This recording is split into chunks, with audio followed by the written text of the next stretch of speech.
In this video, we're talking about 5 characters that I think are an absolute shoo-in to be introduced into the MCU. And there's a ton of really valuable information. It's a crash course in comic book speculation and what's going on currently in the comic book market.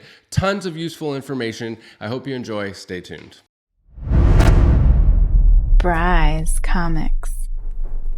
If you're new to my channel, welcome. We always do a monthly giveaway here on the YouTube channel. If you subscribe to the channel, comment on this video and like this video, you're entered to win this amazing slab valued at around $300. And if you head over to bryscomics.com and sign up for the newsletter, you're also entered to win another free slab valued at over $300. And every month you stay subscribed, you're entered to win. That's where I send out discount codes and first access to new collections, mystery boxes, and all kinds of cool stuff. So this video was inspired coming off the heels of the announcement that Hugh Jackman is going to reprise his role as Wolverine in Deadpool #3, and some really interesting things that happened in the comic book marketplace since then. Some very valuable lessons that I think absolutely will repeat themselves. And if you are a collector or a speculator, especially if you're just getting started, this video is chock full of tips that will help you make money and have this hobby fund itself, which is what this channel is all about. So with that said, let's jump into the computer and take a look at some sales data and the 5 characters that I think are a shoo-in for the MCU. All right, so here we are on GP analysis looking at Incredible Hulk number 181 and looking at recent sales. The 9.8 had a record-breaking sale of $138,000, but I think that this grade range is in its own category. It doesn't really follow the trends of the rest of the grades because it's such an investment book. But here we can see a 9.4 sold the day of the announcement. The announcement came on September 27th that Hugh Jackman was going to reprise his role as Wolverine in Deadpool #3, and the sale came in for $15,750. This was one that was sitting on eBay, and as soon as the announcement came, someone pounced on it and bought it off of eBay. That's why it's less than the most recent sale. Basically, there's a lesson here, which is if you really are speccing on a character, if you really are speccing on Wolverine, if you have that book listed based off of non-hype numbers, it's going to fly off eBay when that announcement does come. So if you really do have belief in that spec, you might not want to have it listed already. However, you're going to see that there are examples like you do have to be super quick on the draw because there's likely hundreds of other people waiting to list it. So it's super tricky. It's all about timing. But let's look at some other great examples. Here's the 9.0. Now this one is fascinating to me. So a sale came in for $10,000. This came in after I did my mystery box. I was saying it was like a $9,000 book, and then a sale came in for $10,000. I'm like, holy crap, now it's a $10,000 book. The announcement came on September 27th. And then after that, 5 or 6 days later, a sale came in for $8,700, and it was on Heritage, no less. It's not like a bad copy. And this was after the announcement. So $8,700, significantly less than the pre-announcement price. I mean, we're talking about like 13, 14% less after the announcement, but maybe that was an anomaly. Let's take a look at some other grade ranges here. Here's the 7.5, and we can see the announcement came on the 27th, and then the 28th, the day later, it came. A sale came in for $300 less than the pre-announcement price. A couple more days, and it's even less than that. And it's like this across the board. All examples of well after the announcement, the price is going down, and the only thing that can really explain this is supply and demand. Everything about comic book speculation is summed up with the principles of supply and demand, and they're nuanced. There's a lot that goes on with supply and demand, but if you type in Hulk 181 CGC on eBay right now, there's 431 results. Now, granted, not all of these are the first appearance of Wolverine. Some of them are facsimiles and things like that, but there is hundreds and hundreds of copies of Hulk 181 available right now in the marketplace.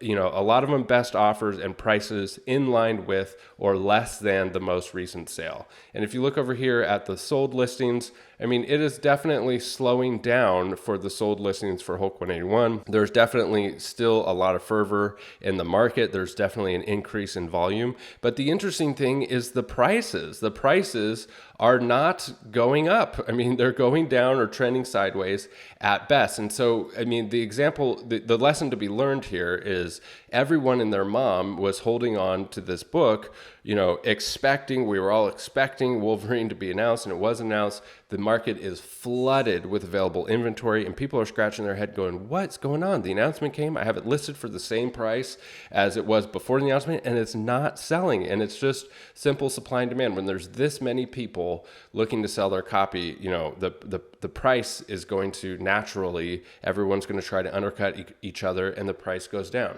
So the other lesson to be learned about the announcement is what's happening with this book, Wolverine number 88. And this is the first battle of Wolverine versus Deadpool. I actually did a video about this book saying that it was a good investment just based on the cover art alone. And now that, there's this key significance with the meeting of the two characters, this book has gone absolutely nuts. And if we look over at GPA, it's interesting that there's actually only been one sale since the announcement for $800, just one. So we can't say that this is like the new price for this book. It's not flying off the shelf at this price. But if we look at the 9.6, we get a better idea because there's so much more volume. Here on September 27th, we had all of these copies fly off of eBay. These are likely the copies that were currently available on eBay that people just snatched them right up as soon as that announcement came, which is part of that lesson of, if you have, faith in a spec, you might not want to have it listed on eBay until that announcement comes.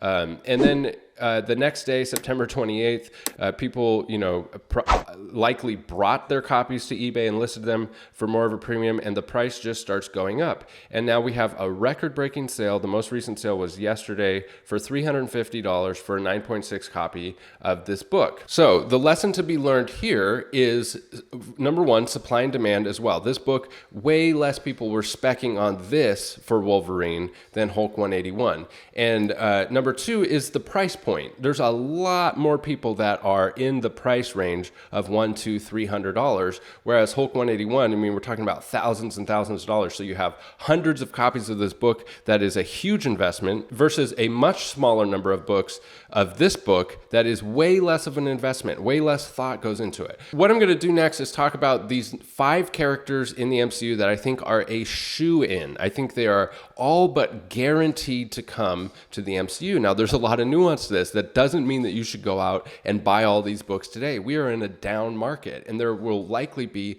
better opportunities and better timing to buy these books, and a lot of nuance about which books to buy. Maybe you shouldn't target the first appearance right now for spec purposes. First, I want to talk about Silver Surfer. Silver Surfer, in my opinion, is almost 100% for sure going to come to the MCU. It's just a matter of when. And the top 3 books are the trifecta here, Fantastic Four number 48, 49, and 50. Now, I'm not saying that now is the best time to go buy this book. As we just saw with Hulk 181, if an announcement comes for Silver Surfer, we look at the census count for this book, there's a lot of copies out there. There's a lot of people waiting for the announcement to flip their copy. So likely, if there's an announcement today in a down market, it will just trend sideways or even slightly go down if an announcement comes. Basically, the same thing that we saw with Hulk 181. So there's other avenues to take with Silver Surfer. You have the pick of the litter for cool covers. Silver Surfer has so many cool covers, especially Fantastic Four 55. Tales to Astonish 93, Fantastic Four 72, Silver Surfer 1, my personal favorite, Silver Surfer number 4. So a lot of these books that are more affordable, albeit some of them only slightly more affordable than the trifecta here, that might be a better route to go for speccing on Silver Surfer. Now, the big money for Silver Surfer would be if you could somehow predict which, one-off minor key would be the one to hit. And that's almost impossible to do. It's so unlikely to be able to accurately predict the nuanced, little books that nobody was thinking about that are going to hit. For example, if Silver Surfer number 63, the first cameo appearance of the Silver Surfer's Dark Half. I'm not saying go pick up this book. I'm just saying that if it comes out that Silver Surfer's Dark Half is going to be somehow involved, this book is absolutely going to triple, quadruple, 10x up in price and 1,000% increase in copies sold. So I'm not saying that this is a good spec. I'm just saying that this is how you have to be thinking if you want to get those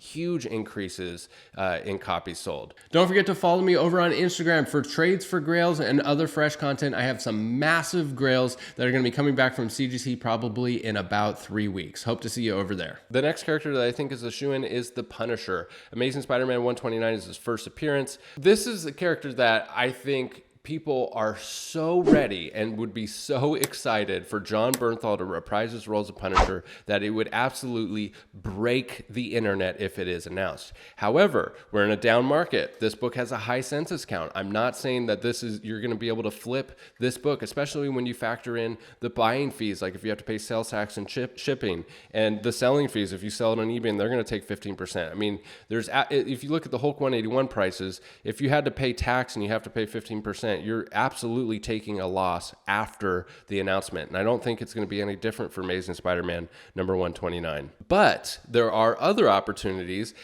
like Daredevil number 183, the first battle of Daredevil versus the Punisher. If the Punisher was reintroduced in the MCU with Jon Bernthal in a Daredevil title in the MCU, which we have coming up, this book would literally be the exact same thing as Wolverine 88. So this is how you need to be thinking. I'm not saying that this is how it's going to happen. I have no idea how Punisher would be reintroduced in the MCU. I'm just saying that this is how you have to be thinking.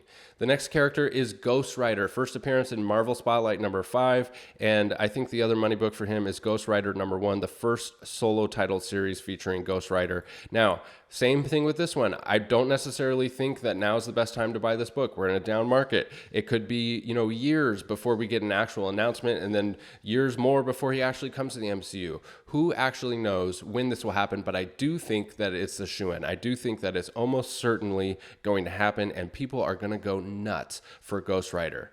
So here's one that has a lot of different opportunities as far as spec goes. Number one is just awesome, cool Ghost Rider covers. Look at this one. Reintroduction of Johnny Blaze, Ghost Rider number 10. Amazing cover here. A high price of $3. And then the other thing is looking at how he's going to be introduced, taking a look at all of the different, team ups and introductions and story arcs that have to do with Ghost Rider, and think about which one do you think is most likely for him to make his appearance. And then that book will be the one that's seen 1,000% increase in copies sold. I go live on Whatnot about 2 times a week for live comic book auctions and sales. Link in the description for $15 towards your first purchase. We're having a ton of fun over there, and I hope to see you there. The next character I want to talk about is Luke Cage, first appeared in Hero for Hire number 1. This is a book that just has always performed well and is performing really well right now. So I think if an announcement comes, if there's any kind of increase in value for this book, I don't think you're going to be able to make a profit on it. I think, when you factor in selling fees and everything else, I don't think that if you buy this book today, an announcement comes, I don't think you can make a profit. You probably, break even or trade sideways, but there's all kinds of other opportunities for Luke Cage that you could make a profit, like first team up of Power Man and Iron Fist. If this is how it's introduced in the MCU, this book is going to see 1,000% increase in copies sold, and it's very affordable right now. So that's how you need to be thinking about spec for these characters in today's market. Another character that I think is a shoo-in that Kevin Feige has actually gone on record to say they have plans to use is Nova. And Kevin Feige also goes on record to say that they have plans to use Richard Rider and Sam Alexander as Nova. So here's a book that I think, again, if it happens in a down market, it's probably just going to trade sideways. If we hit the bottom and the market starts to rebound, that's a little bit different. Now you have an opportunity to make a little bit of profit on these first appearance bigger keys, as if you're in a bull market. Your prices across the board are going up gradually anyways. But one that I do think is a really good spec right now is Marvel Point 1 number 1, the first appearance of Nova as Sam Alexander. This book has absolutely tanked. Copies are selling right now for around $160. Here's a copy that sold for $132. And I think that this book all day is a $300 book when this announcement comes. So this one I do think has spec opportunity. So there you have it, guys. My thoughts on the announcement about Hugh Jackman reprising his role as Wolverine and all of the lessons that can be gleaned and learned from that I think absolutely will repeat themselves in the comic book market. Thank you as always for sticking with me to the end of the video. Don't forget to subscribe to the channel, comment on this video, and like this video for your chance to win a book valued at $300, and sign up for the newsletter at brycecomics.com for your chance to win another book this month valued at over $300. Thank you as always, and we'll catch you in the next video. Bye. Bryce Comics.